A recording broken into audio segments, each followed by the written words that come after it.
Good morning, Bill. Good morning. How are you, man? Good. How are you? I am good. I'm going to change one.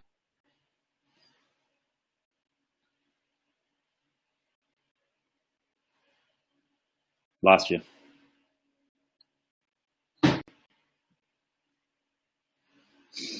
Lost the sound.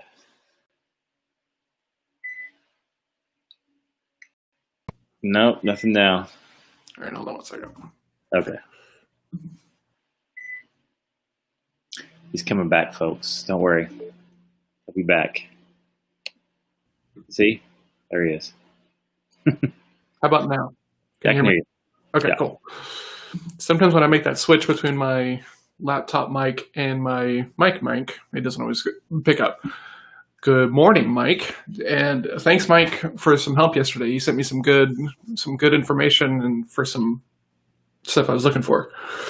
Awesome. Good morning, Michelle. Yeah. So, how was yesterday? It was good. I got a lot done yesterday. It was a very, very productive day. Man, I think you're wearing my favorite shirt. There it is. Don't forget those too. There it is. Free hugs, fist bumps, Yep. or elbows. So That's right. that's awesome. It is. It's a great shirt. Um, Yeah, so I did good yesterday. What about you? It was a long day. I didn't really get done early, but that's not really part of my bill bet. How was yesterday? I got some good stuff done, I would say. Sure, I have a couple more if you like. I think I'm good for now, right? I just really want a couple of like killers, people that I can refer people to, because a lot of the way that I sell is kind of dependent upon having some good marketing in place. So I don't really want to become an inbound marketer. It's not my jam. I don't want to do it. I'm dangerous and annoying at it. So, having people to refer that stuff to is always good. So thank you, Mike. I appreciate that. Yeah, so yesterday was okay. Closed a CRM consulting deal, which is pretty nice. It won't start off for a couple of weeks, so that's okay.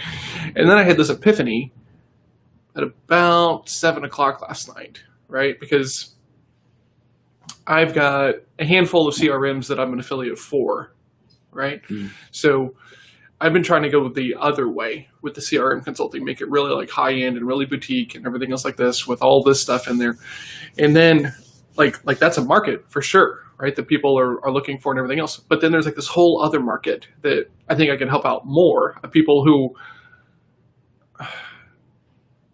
are just starting or have never had a CRM, right? So like before, when I'm going for like the agency owners and the consultants, I'm trying to be the guy who can help those people out. Well, those people don't really need that much help at the end of the day, right? Because like they can figure out stuff in VAs and API keys and all this other stuff. But there's a bunch of people who are just starting out, right? Who don't have a CRM yet, who are not really like agency focused, right? Yeah. And I think that we could do something for them, and I could really productize the crap out of it and really build the business that I want to build, right? Because most CRMs only need about 8 things to like get up and get going, right? Like everything else is extra and additional, and you can do that stuff later. But you're going to get a little bit of a free trial. Let's make sure that this thing actually works for you in the free trial, right?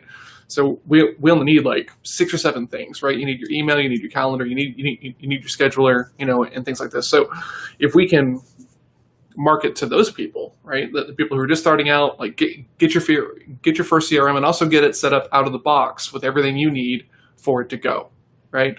Mm-hmm. And then I think there's some really cool stuff that we can do off of that. So as opposed to going high end with it, which is kind of what I've been trying to do, why not go the polar opposite direction and just sell people like, hey, look, here's the CRM and here's the content, right? Here's all the content about the big 8, and here's why this is important, and here's your sales process, and here's here's how you look for gaps, and here's how you build your sales, process in the CRM and everything else like this.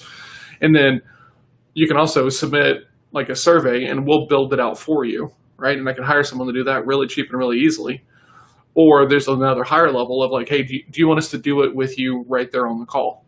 Right, because like we can do this stuff really, really quickly now. So in a 90-minute Zoom session, I can get someone in there. I can set up this big 8 for them. I can help them kind of figure out the sales process and everything else like this, and really help a lot of people. And then do it for, do that like top end thing, like the live consulting thing for like $1,500, right? Do the middle tier for about $1,000, right? And then just do the content for like $400 or $500, right? Mm-hmm.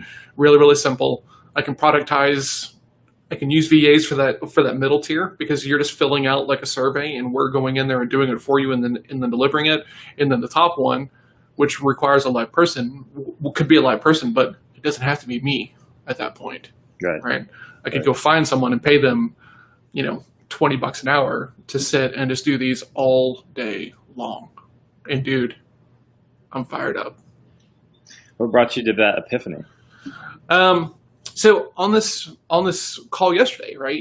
This guy works with one of my coaches, right? And we're talking about it, and this guy doesn't really need a whole lot, right? And this is really interesting because I've been so focused on like the agency owner and that last 20%, right, of people who really need like the far ends of a CRM, right? The automations and everything else like this. So instead of that, there's still, right? This is a thing, guys. So remember this. Just because it's familiar enough to you that it seems like everyone should know about this stuff, that's not. That doesn't mean that everyone knows about this stuff. So, yeah. The thing about that is that we have to, we got to pull ourselves out of that box, right? How many people start a business a week, right? Like throughout the nation, there are so many people, and these people don't know about Zapier and API keys and all of these things. Like I had forgotten about like the pure joy I get out of showing someone one of these tools, and I'm like, look, and we can hook your email up and your calendar up and your scheduler up, so you don't have to do. And it's just so nice for people to be like, oh. Yeah. Because like we operate in this realm where there's like lots of really smart people, right? And we both kind of drink this Kool-Aid of like hang out with people who are smarter than you. Mm-hmm. Well, I'm not saying I'm smarter than like anybody else, but I can do this stuff in a way that like it can have a huge impact on certain people, right? And there's salespeople out there and consultants who are out there killing it, running it off a spreadsheet, and they're doing pretty well, but there's still stuff that's falling in the cracks. Mm-hmm. I just want to help with those people, and I want to do it at like the 10x range as opposed to doing, like 3 or 4 per month. Because the thing is that since I'm also an affiliate partner, right? What we could do is we could even do like a survey, right? Like, hey, like get the perfect CRM for you, right? And you do like a 5-question survey or something like this, and then it kicks out either go high level because you don't have a website yet, and you need all that stuff, Pipedrive or ActiveCampaign, right? Mm-hmm. And since I'm an affiliate for all 3 of those, right? You pick the one you want. We go through and we set it up. We deliver it to you in maybe a day or 2, and so that way you get the full trial time of 30 days for Pipedrive and go high level, to actually like play with it and practice it, but it's already got the big stuff in there, so that way you can just start using it immediately. And then I can write like a daily email accountability, like email drip, and that's an add-on, right? Yeah, there's a reason people are always selling to newbies, because there's always newbies. There's always newbies, right? So you always have a new crop of fresh meat. Yeah. And like the way that you said that makes me almost want to like be like, hey, I'm not trying to take advantage of anybody, because I'm not trying to take advantage of anybody. But, I think I've been looking at this the wrong way, right?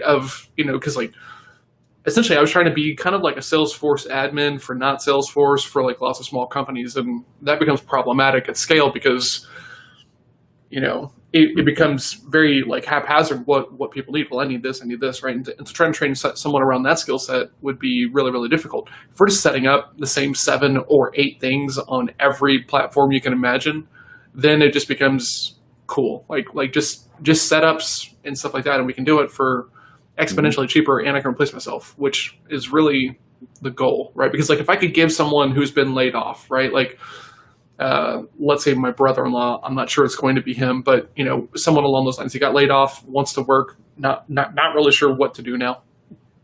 I could pay someone like that $20 an hour on a $1,500 to $2,000 price point, make the margin I want to make, and they make a solid wage and benefits everybody. Yeah, sounds good. Thank you. It gets to lead generation, right? Exactly. Yeah. Most people to your landing pages and Yeah. webinars or however you're going to do that to show people what they're missing. For sure. And that's what I'm working with these funnel guys on, right? Because I'm going to talk with one of them today about this idea and see like, okay, cool. Like how would we build the funnel and stuff like that? And so it's kind of exciting. What is around your neck? What's going on there? Because, I've got the neck situation going on. I'm still kind of working through. Yeah. It's a corn bag. So it's got a corn bag? Stitched, together. It's denim, I think, of some sort. Not denim, but anyway, it's got like corn in there. And you put it in the microwave, and the corn kernels heat up, and then it's like a heating pad. We had one of those for Alice whenever she was a baby, but it had beans in there, right? And you put it in the microwave, and then she'd crawl on it for the gas, all that stuff. Yep, beans work too. So yeah, man, I'm pretty stoked after having that epiphany. I've got crap written all over the whiteboard, got a page or two of notes. So it's exciting because like yesterday in the afternoon, I was feeling a little bit down in the dumps, just because it felt like a little stagnant. Mm-hmm. Because the thing that I realized yesterday is like, man, I'm making every mistake everybody else does, right? And I thought that I wouldn't because of working with Jeff and having access to people like you and coaches and stuff like this, and I still make every single mistake that everybody else does, and that's totally okay. Yeah, exactly. But part of me is kind of like, wait, is this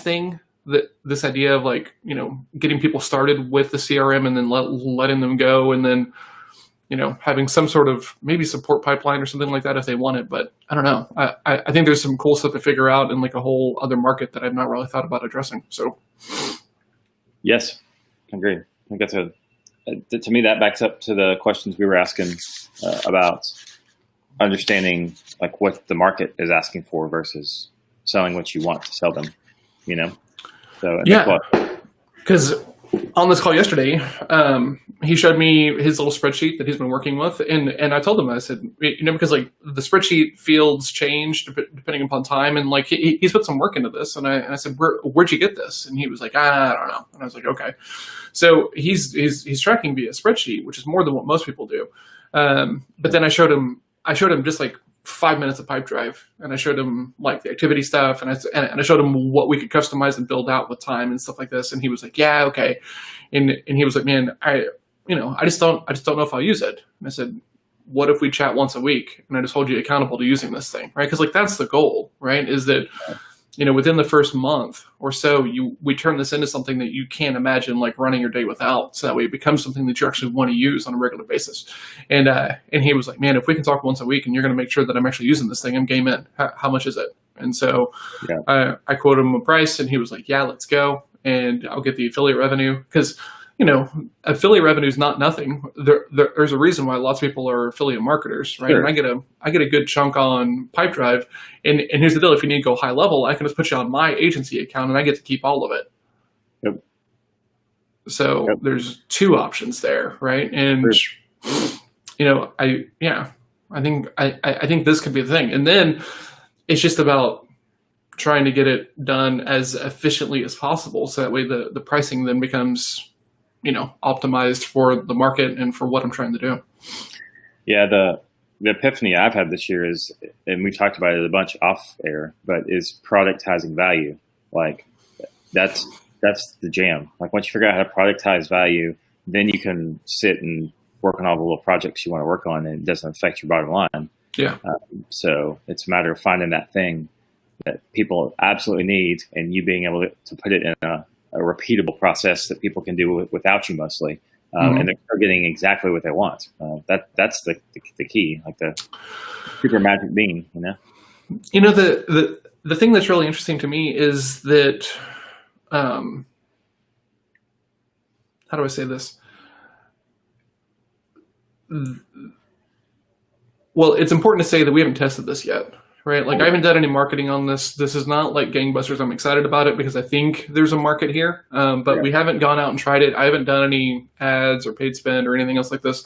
However, I do think that there's a way of getting this particular offer and dialing it in a way that there's, kind of here's some free value, and then here's a little step, and then here's a bigger step, and then here's a bigger step if you want that. Because ideally, we don't have lots of people who want to do that kind of live build out walkthrough thing, and most people want that middle tier, right? Of like the survey, right? You fill out the survey, we'll take that information, we'll build it out, we'll deliver it to you in 24 to 48 hours, and then it's ready to go, and you can start using it. We wouldn't be able to set up everything because not everyone's going to want to share their like email passwords and stuff like that with us. So you get screenshots for the parts of the big, 7 or 8 that are necessary if we can't do them live with you. But shows you exactly how to do it for your CRM. And, if I can, do handfuls of those at like $750 or something like that, they get a CRM that works. Everybody's happy.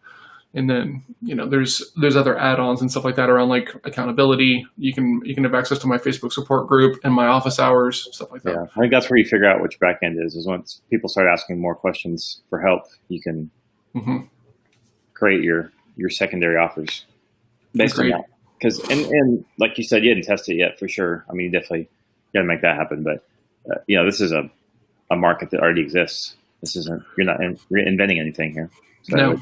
I just have to go dial it is what it boils down to, right? Of how do I target that so that way I'm not wasting money and spend on people that are not part of that market. And that's why you find really good media buyers. Yes. Yeah, man. So I'm fired up about that. It was nice.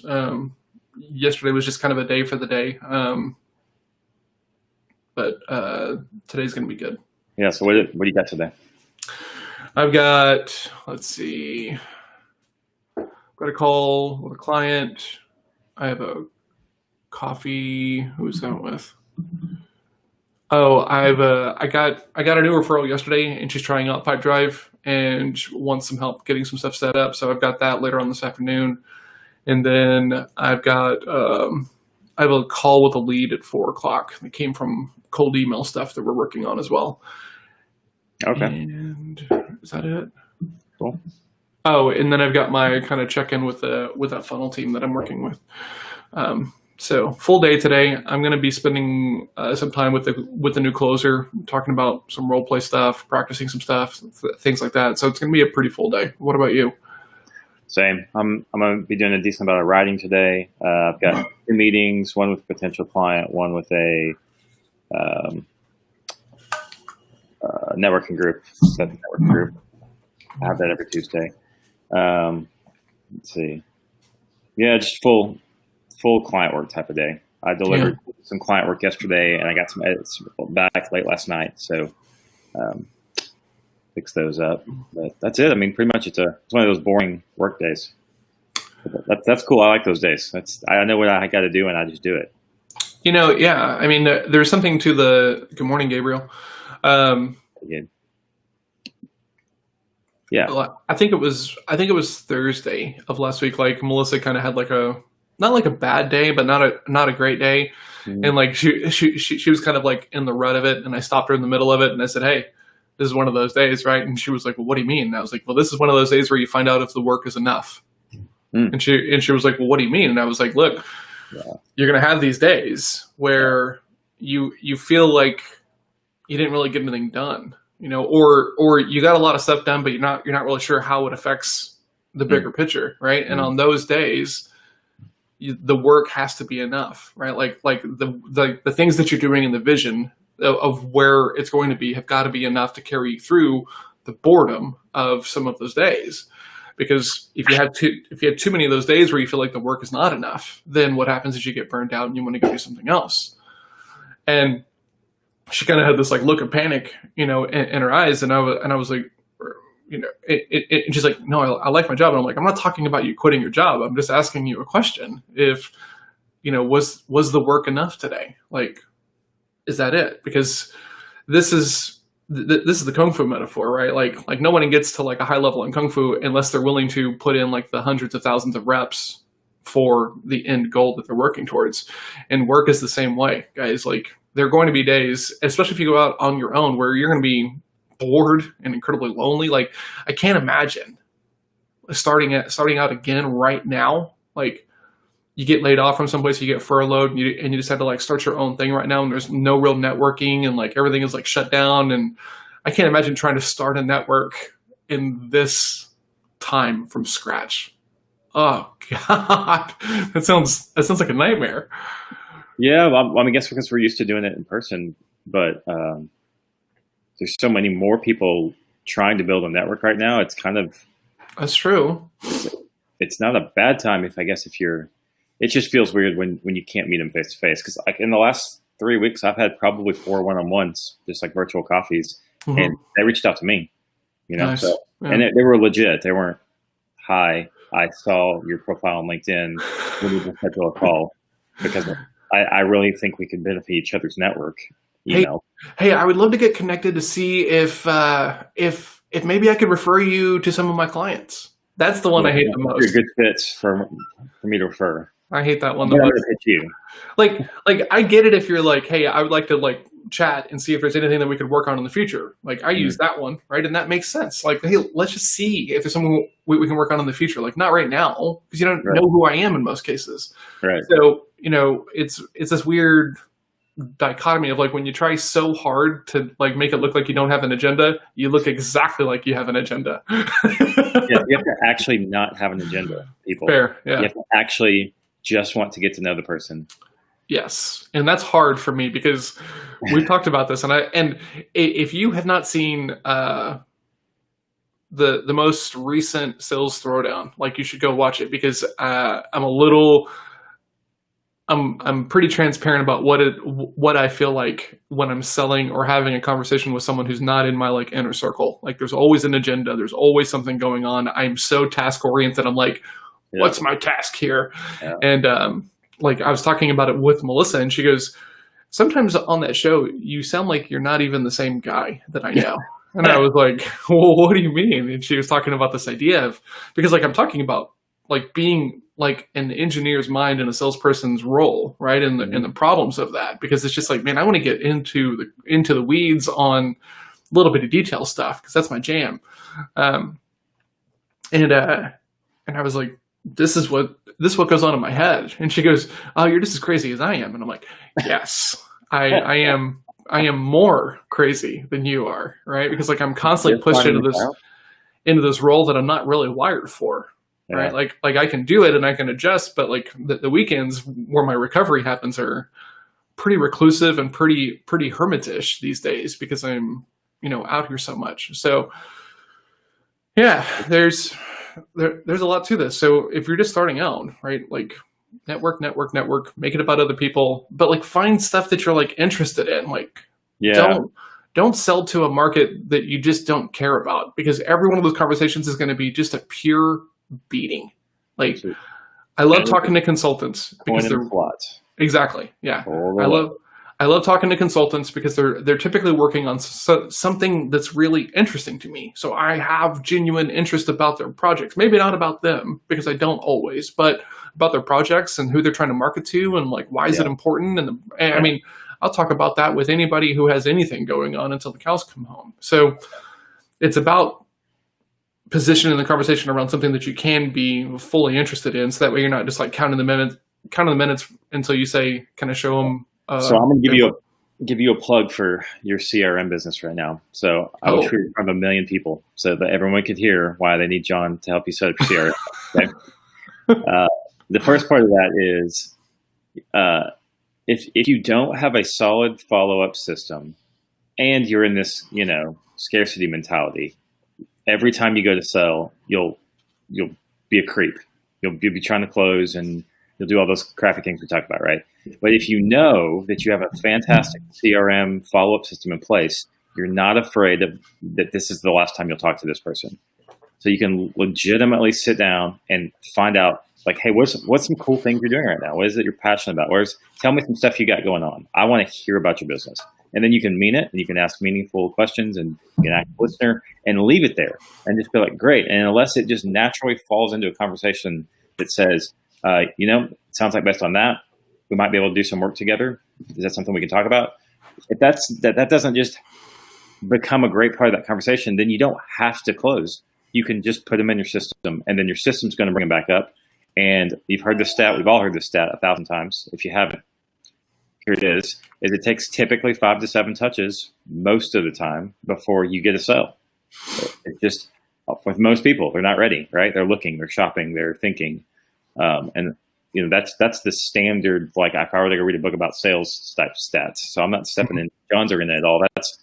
That's common knowledge at this point. Common knowledge, yeah. So like if you don't have especially like, we use ActiveCampaign and I use Go High Level, and there are automations built to make sure that we're touching, reaching out every few days, every few weeks, every few months. Yeah. And when they take a certain action with you, it puts them into something that puts the right nice pace together and hits them again. So literally you don't have to worry about not selling on the first time.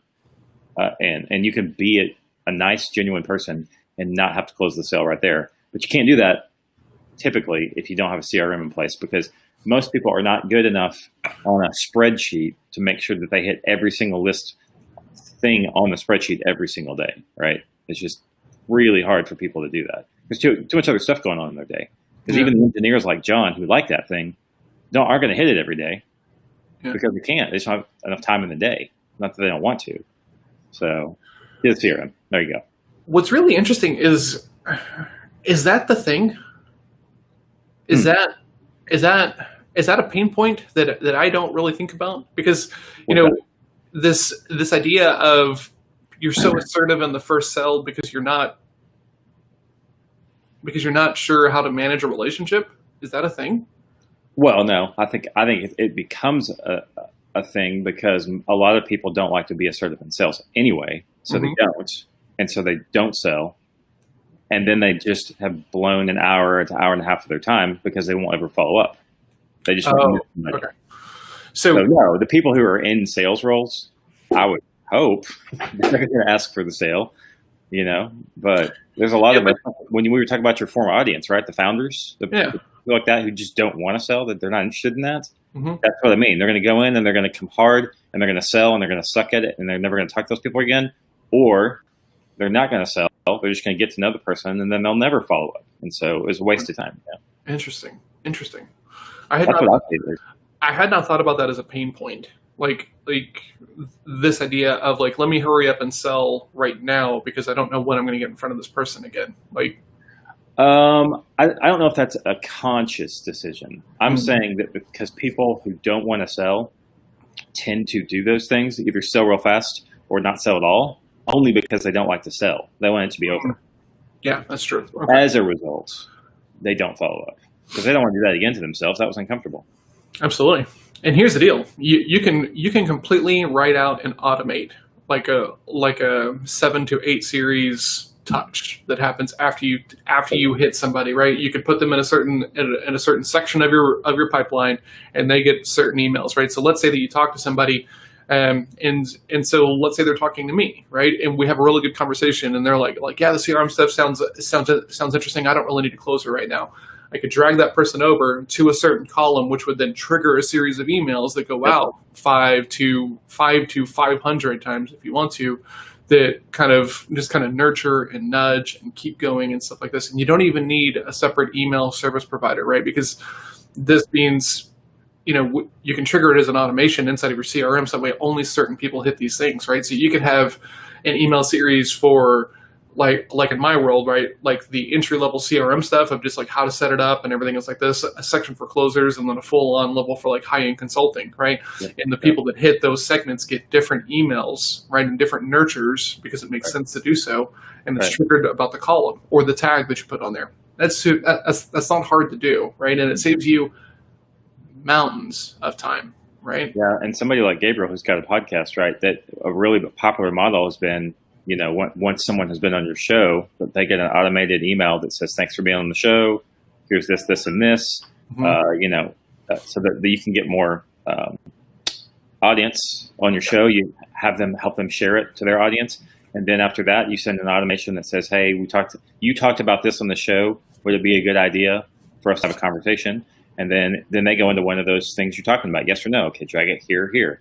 Absolutely. That's become a very popular lead generation model. So, if you don't think about that sort of stuff. That's where John does a lot. Think about that sort of stuff. And That's like all I do. yeah, me too at this point. 'Cause I'm writing so many email funnels and sales funnels for clients and for other stuff. I'm immersed in it right now. And it's super cool. Just even the last probably 2 years, the amount automations have changed just to become so much simpler, that drag and drop sort of model. Yeah. And there's a lot you can get in the weeds about when it comes to like the automations and all that stuff. But, you know, less is more. Perfect is perfect. The important part is you know your customer journey. Yeah. And you, where you know the customers have a tendency to drop off or go away for a while, that's where you build an automation in right away. Exactly. Right. And the same thing happens in your sales process, right? Like anytime there's a potential gap where someone could drop out of your funnel, that needs to be a stage that is like set up in the CRM. So that way with time, right? And hopefully you're using something where you can pull reports and filter and everything else like this.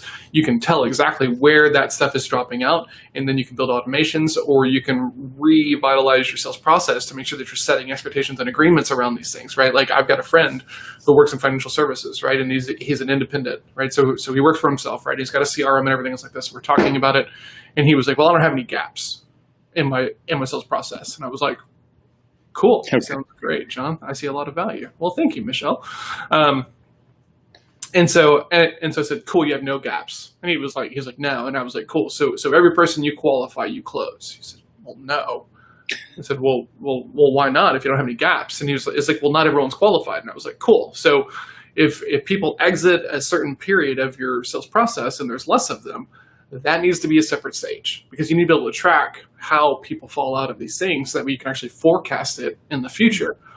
Because, you know, the way that I sell, right, if we get to a presentation, I close about 80% of that stuff because I do such a thorough job of qualifying, prove it, you know, and stuff like this. So I have a really high closing percentage, but my process is also built very specifically to have a high closing process because I front load all the big stuff on the front end of it. Right. So what happens is that when you front load your sales process with all the big stuff, you can then format your CRM in a way to like track people moving through those processes in those stages, because you've got a gap somewhere, right? If you get off that phone or if you leave that meeting without a check in hand and everything you need, there's a gap, right? Yep.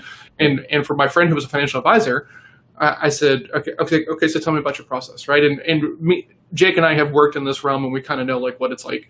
And he's talking about his stuff, and I was like, cool. Like, how do you get their statements? And he was like, oh yeah, man, we get their statements. And I was like, no one ever fails to get you their statements. They tell you like, yeah, this looks good, and they're supposed to send that over later, and they don't.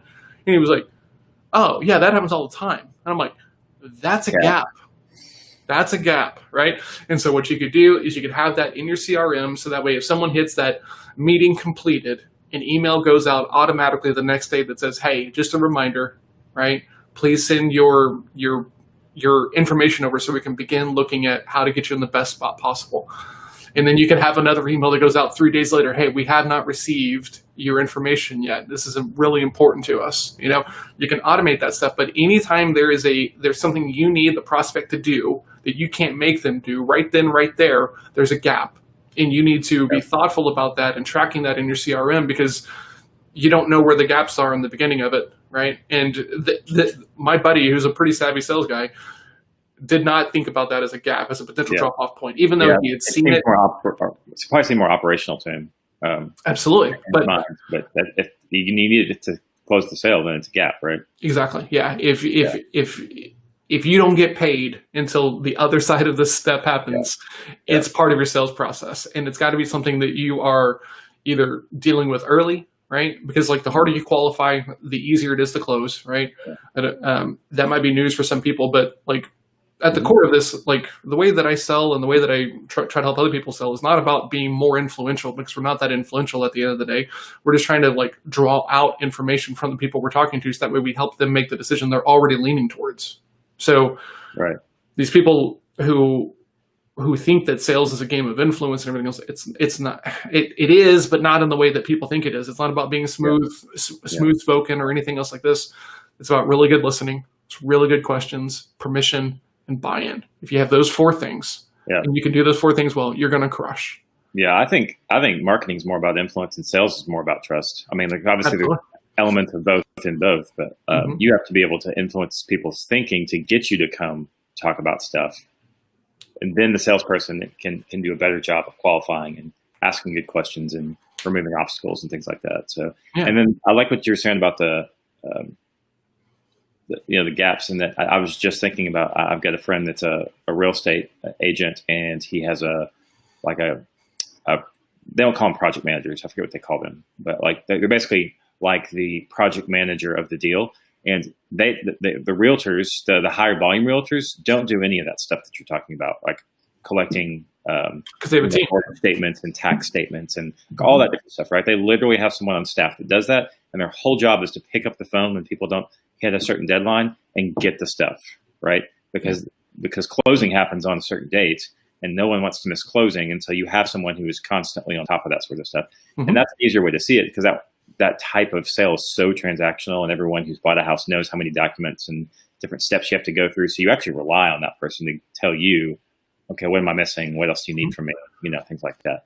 But if you start thinking about your sales like that, it becomes a little clearer that, oh yeah, there are some things that I typically am trying to pick up along the way to make the sale happen. Like on the agency side for us, right, is we would have a proposal signed that we couldn't get started until we had this and this and logins, all this other stuff, and we didn't collect money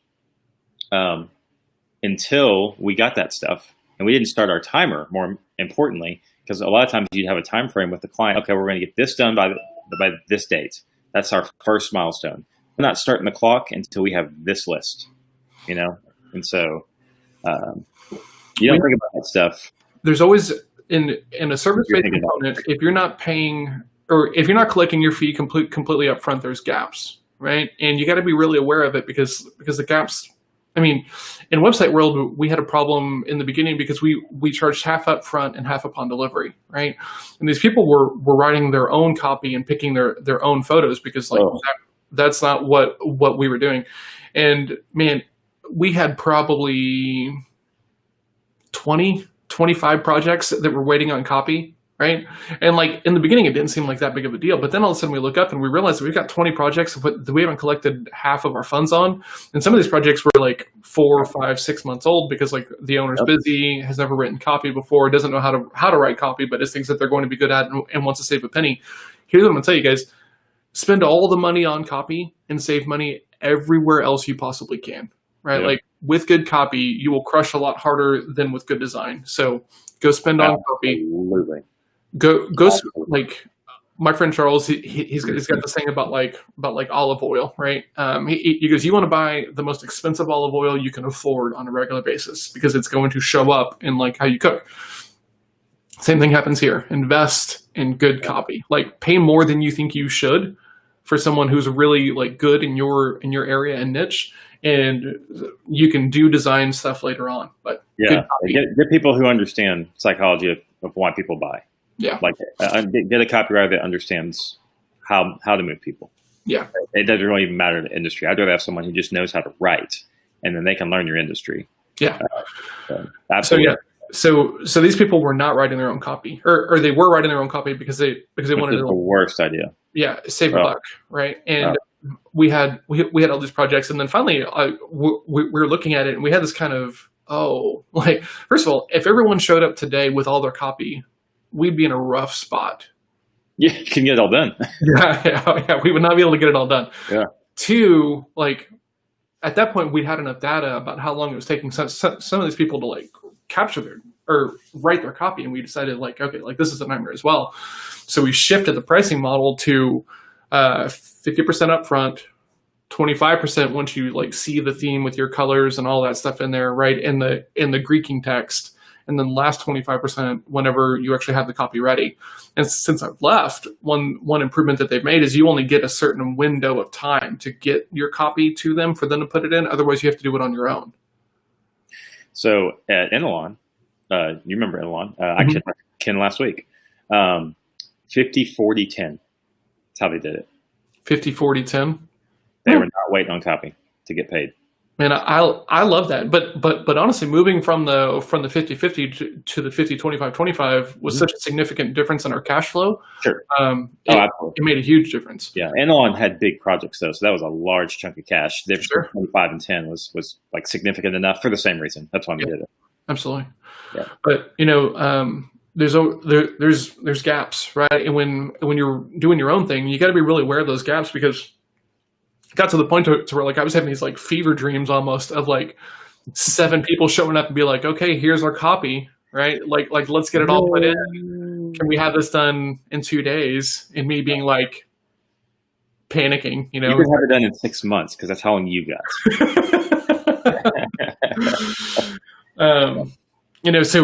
So there's always gaps in the sales process or the delivery process that could leave you hanging. You got to be like extremely vigilant and focused on making sure that you're aware of that stuff and looking for it, so that way it doesn't walk you down a path you don't want to be on.